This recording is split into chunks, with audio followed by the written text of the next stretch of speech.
کیا بنے گا؟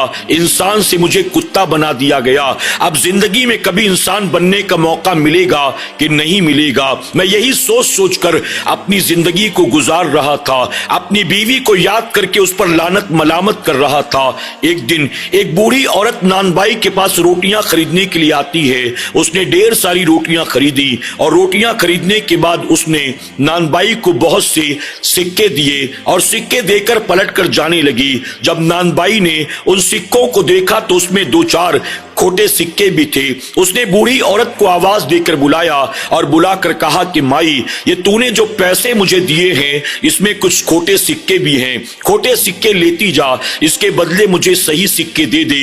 اس پر وہ بوڑھی عورت لڑنے جھگڑنے پر آمادہ ہو گئی۔ اس نے کہا میں کوئی سکے اپنے گھر میں بناتی ہوں جو میں نے جان بوجھ کر تجھے کھوٹے سکے لا کر دے دیے، جو میرے پاس تھے میں نے تجھے وہی دیے ہیں۔ یہ کہہ کر وہ بات ماننے کو تیار نہ تھی۔ آخرکار چند لوگ جمع ہو گئے۔ اب ان تمام لوگوں کی موجودگی میں بوڑھی عورت کہتی ہے اگر میں نے اس کو کھوٹے سکے دیے ہیں تو اس سے کہو کوئی گواہ لا کر پیش کرے، ہو سکتا ہے کہ یہ سکے اس نے بدل لیے ہوں، میں نے تو اسے سارے اصلی سکے دیے تھے۔ اس طرح سے وہ بوڑھی عورت اس سے بحث کرنے لگی اور کوئی بات ماننے کو تیار نہ ہوئی۔ نان بائی کہتا ہے کہ مائی، جب تو نے مجھ سے روٹیاں لی تھی اور مجھے پیسے دیے تھے اس وقت یہاں پر کوئی گواہ تو موجود نہیں تھا، البتہ میرا کتا موجود تھا۔ اب یہ میرا کتا بتائے گا کہ اس میں کتنے سکے اصلی ہیں اور کتنے نقلی ہیں۔ یہ کہہ کر نان بائی نے مجھے اپنے قریب بلایا اور قریب بلا کر سارے سکے میرے سامنے ڈال دیے۔ اب چونکہ میں تو پہلے انسان ہوا کرتا تھا، اب کتا بن چکا تھا، اگر صرف کتا ہوتا تو اس کو کیا سمجھ ہوتی؟ اب میں نے انسانی سوچ اور فکر کی بنیاد وہ تمام سکے جو اصلی تھے ایک ایک کر کے الگ کیے اور جو 4 سکے نقلی تھے میں نے اس کو الگ کر دیے۔ اب جب 4 نقلی سکے میں نے سامنے رکھ دیے تو تمام لوگوں کی آنکھیں پٹی کی پٹی رہ گئی۔ وہ بوڑھی عورت بھی شرمندہ ہوئی، اس نے معافی تلافی کی، اصلی سکے دیے اور معذرت چاہ کر وہاں سے چلی گئی۔ اس کے بعد وہ نوجوان کہتا ہے پورے بازار میں میرا چرچا ہونے لگا، لوگ مجھے دیکھنے کے لیے آتے تھے، یہاں تک کہ نان بائی کی گراہکی اور اس کا کاروبار بھی ترقی کرتا چلا گیا۔ ہر کوئی کہتا تھا کہ یہ کتا سکے اصلی اور نقلی پہچان لیتا ہے۔ اس طرح چاروں طرف میرا چرچا ہونے لگا، لوگ دور دور سے صرف مجھے دیکھنے کے لیے آتے تھے۔ ایک مرتبہ ایک بوڑھی عورت آئی، اس نے چند روٹیاں خریدی اور روٹیاں خریدنے کے بعد اس نے کھوٹے سکے دیتے ہوئے کہا کیا تمہارا یہی وہ کتا ہے جو کھوٹے سکے پہچان لیتا ہے؟ نان بائی نے کہا جی ہاں، یہی وہ کتا ہے جو کھوٹے سکے پہچان لیتا ہے۔ اب اس عورت نے کھوٹے سکے دے کر کہا کہ بتاؤ کیا یہ پہچان سکتا ہے؟ مجھے نان بائی نے بلایا، میں قریب گیا اور قریب جانے کے بعد میں نے اصلی اور نقلی سکوں کو الگ الگ کر دیا۔ یہ دیکھ کر وہ عورت بڑی حیران رہ گئی۔ اس نے نان بائی سے کہا اگر تمہاری اجازت ہو کچھ دیر کے لیے میں تمہارے کتے کو اپنے گھر لے جانا چاہتی ہوں، دراصل میرے گھر میں بہت دولت ہے، اس میں کون سی اصلی ہے کون سی نقلی ہے میں نہیں پہچانتی، اگر تمہارا کتا یہ میری مدد کر دے تو میں تمہیں اس کے عوض اچھا پیسہ دوں گی۔ آخرکار نان بائی نے اس کتے کو کہا اس کے ساتھ چلا جا۔ وہ بوڑھی عورت مجھے اپنے ساتھ لے کر اپنے گھر آتی ہے۔ اس کے گھر میں اس کی ایک نوجوان بیٹی تھی جو خوبصورت تھی اور ساتھ ہی وہ جادو جانتی تھی۔ اس بوڑھی عورت نے اپنی بیٹی سے کہا یہ کتا اصلی اور نقلی سکے کی پہچان کر لیتا ہے۔ بیٹی تو نے بھی تو بہت پڑھائی لکھائی کی ہے، ذرا تو دیکھ اور بتا تو صحیح، اگر یہ کتا ہے تو اس کی عقل انسانوں والی کیسی ہے، اور اگر یہ واقعی انسان ہے تو اس کی شکل کتوں والی کیسی ہے؟ اس کی بیٹی نے کہا کہ ٹھیک ہے میں ابھی بتاتی ہوں۔ یہ کہہ کر اس بوڑھی عورت کی بیٹی اپنے کمرے کے اندر چلی جاتی ہے، کافی دیر تک کچھ پڑھائی کرتی رہتی ہے اور اس کے بعد ایک پانی پر دم کرتی ہے، پانی لے کر کمرے سے باہر نکل کر آتی ہے۔ اس کے بعد وہ پڑا ہوا پانی اس کے چند قطرے اس کتے کے اوپر ڈال دیتی ہے۔ نوجوان بتاتا ہے جیسے اس نے مجھ پر پڑے ہوئے پانی کے چند قطرے ڈالے ایک بار پھر میں کتے سے انسان بن جاتا ہوں۔ اب جیسے ہی میں انسان بنا اس بوڑھی عورت کو اور اس کی بیٹی کو بڑا تعجب ہوا۔ آخرکار انہوں نے مجھ سے پوچھا بیٹا سچ سچ بتاؤ